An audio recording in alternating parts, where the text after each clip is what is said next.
You're on a journey through the Bible to experience the epic story of God and to learn your part to play in the unfolding drama. Prepare for your role as you learn your history, your enemy, and your king. Welcome to the Bible Brief. Join us today as the penalty and corruption of sin spreads on the earth. Death reigns and violence increases until God judges the earth and its wickedness. You're listening to the Bible Brief.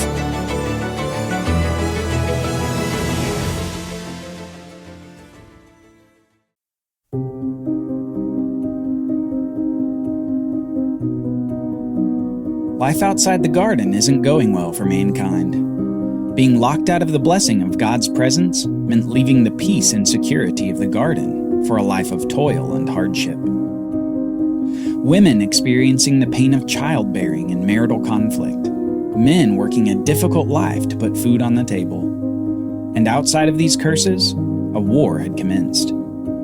God had announced back in the garden that there was going to be a war between the seed of the serpent and the seed of the woman. However, in the end, a particular seed of the woman would win. But as we saw with the two sons of Adam and Eve, Cain, one of the serpent's seed by virtue of his evil, murdered his brother out of anger. The war had commenced in earnest. But mankind was not without hope, as God gave a new offspring, a new seed to Eve, a son through whom the ultimate victor over the serpent would come. Seth replaced his brother Abel as the genealogical line through whom the seed would come. And it's after we meet Seth and his son Enosh where we're going to pick up the story. We're going to pick it up with a little note that ends Genesis chapter 4. And that note is this: at that time, people began to call upon the name of the Lord. This is a very important note because it indicates that formal worship of God and telling others about God was beginning as a practice. We're going to continue to see this phrase pop up again and again as we continue to meet worshipers of God in the Bible. People began to call upon the name of the Lord. Now, in this episode, we're not going to spend a whole lot of time in chapter 5 because it contains an extended genealogy from Adam, the first man, through several generations. But we're not going to skip it entirely. Instead, we're going to make 3 observations about this genealogy.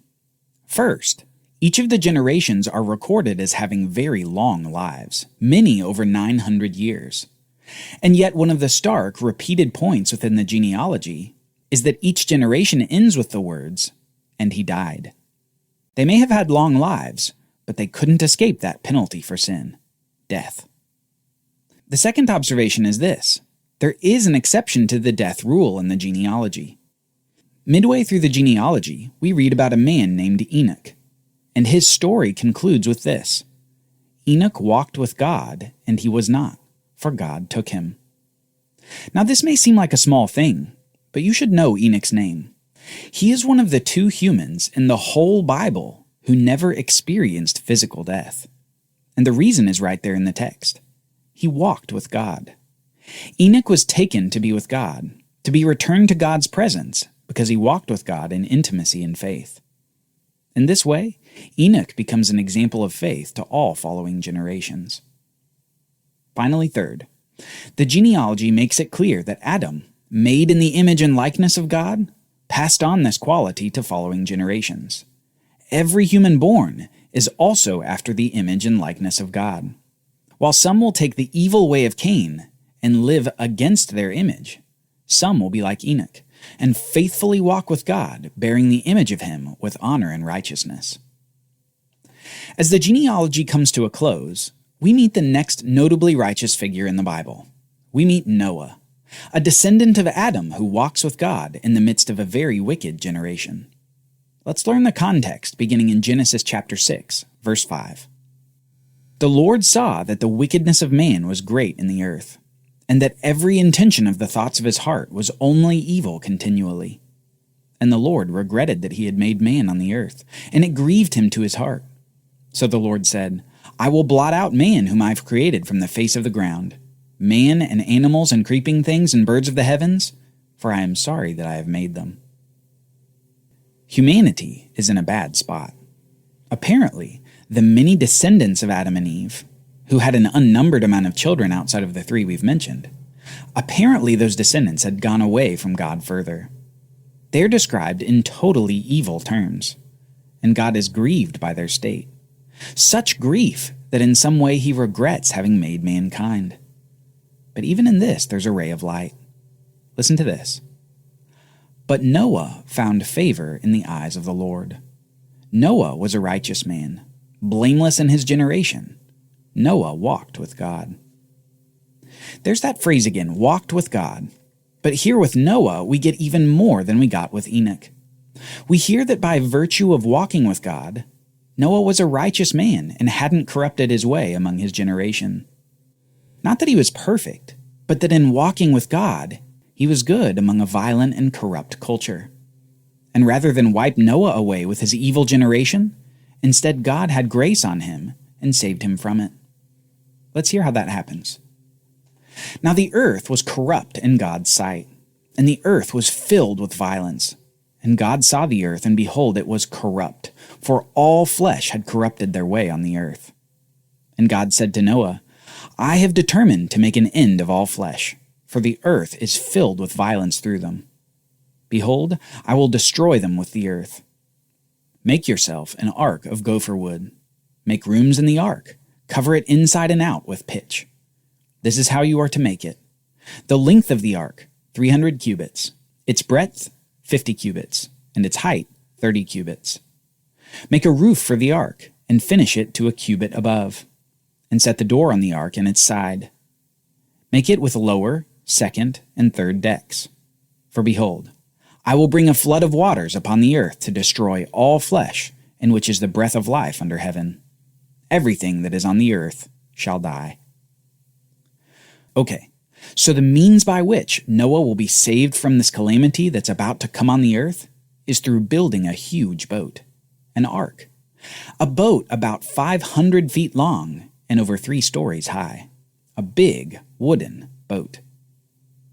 But let's keep going and hear what God says next. But I will establish my covenant with you, and you shall come into the ark, you, your sons, your wife, and your sons' wives with you. And every living thing of all flesh, you shall bring 2 of every sort into the ark to keep them alive with you. They shall be male and female. Of the birds according to their kinds, and of the animals according to their kinds. Of every creeping thing of the ground according to its kind, 2 of every sort shall come into you to keep them alive. Also take with you every sort of food that is eaten and store it up. It shall serve as food for you and for them. Noah did this. He did all that God commanded him. So this ark is going to be full to the brim. All kinds of animals, along with Noah's wife and sons and daughters-in-law. And just note something here that says something about Noah's character. It's a simple thing. Noah did this. He did all that God commanded him. At this point, Noah didn't see the floodwaters, and he was probably ridiculed by passers-by seeing his gigantic wooden boat.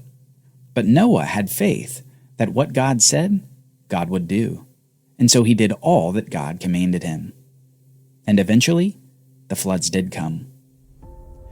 In the 600th year of Noah's life, in the 2nd month, on the 17th day of the month, on that day, all the fountains of the great deep burst forth, and the windows of the heavens were opened, and the rain fell upon the earth 40 days and 40 nights. Through the floodwaters, God is wiping this corrupt and evil generation away. This is a monumental judgment upon the earth that speaks of the utter violence of that time and the awful state of humanity. And the God who created humanity resets his world. Just as earth was initially created by God out of water, now it's going underwater again.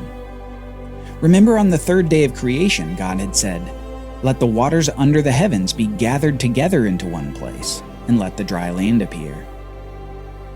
In this great flood, it was as if he was pushing the land back under the water and resetting things to a primordial state before renewing the world again. In this recreative act, God is wiping the slate clean for a new era of humanity.